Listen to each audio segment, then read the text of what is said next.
पृथिव्याम त्रीणि रत्नानि। वास्तव में इस धरा पर, इस पृथ्वी पर तीन ही रत्न है। पहला जल, मन्नम सुभाषितम, पहला है पानी, दूसरा है अन्न और तीसरा है सुभाषितम। ये तीन रत्न है वास्तव में, और तो सब पाषाण रत्न है। ये तीन रत्न वास्तविक है। एक आदमी के पास करोड़ों के हीरे पड़े हैं, करोड़ों के दूसरे रत्न, पन्ना, माणक, जो बढ़िया रत्न है पड़े हैं, कि पीने को पानी नहीं। क्या होगा? क्या हीरे को पी सकेगा? क्या पन्ने को पी सकेगा? नहीं पी सकता। जीवन देने वाला कौन? एक बड़ा चिंतन का प्रश्न है। क्यों चिंतन हमारा गहराई की ओर जाना चाहिए।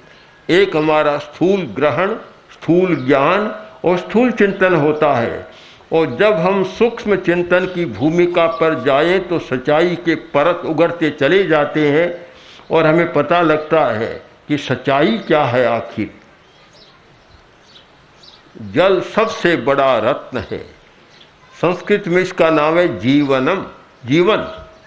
जीवन और जल दो नहीं है। जल है तो जीवन है, जल नहीं है तो जीवन नहीं है। आज जल की बहुत भारी समस्या हो रही है। जल संकट हो रहा है कि पानी कहाँ से लाए। कितने ही सरकार टैंकर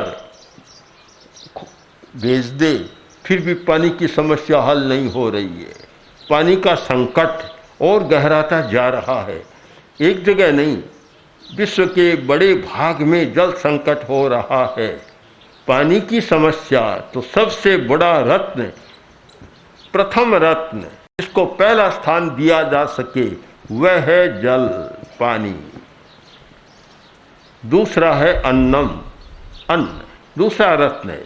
उसके बिना भी जीवन नहीं चलता। पानी के बिना आदमी 10-20 दिन से ज़्यादा नहीं जी सकता, 30 दिन से ज़्यादा मान लो। पानी पिए बिना नहीं जी सकता, तो अन्न खाए बिना 50-60 दिन जी लेगा। आखिर तो जीवन नहीं है। तो अन्न को भी जीवन ही मानना चाहिए। उपनिषद साहित्य में कहा जाता है अन्नं वै प्राणः, अन्न प्राण है। जीवन नाम नहीं रखा कोशकार ने, पर प्राण है। प्राण तो जीवन है हमारा। तो अन्नं वै प्राणः, अन्न प्राण है। तो असली रत्न पहला पानी, दूसरा अन्न, तीसरा रत्न सुभाषितम, अच्छा बोलना, मीठा बोलना, यह भी रत्न है, सचमुच रत्न है। और ऐसा रत्न है जो समाज को एक सूत्र में बांधे रखता है।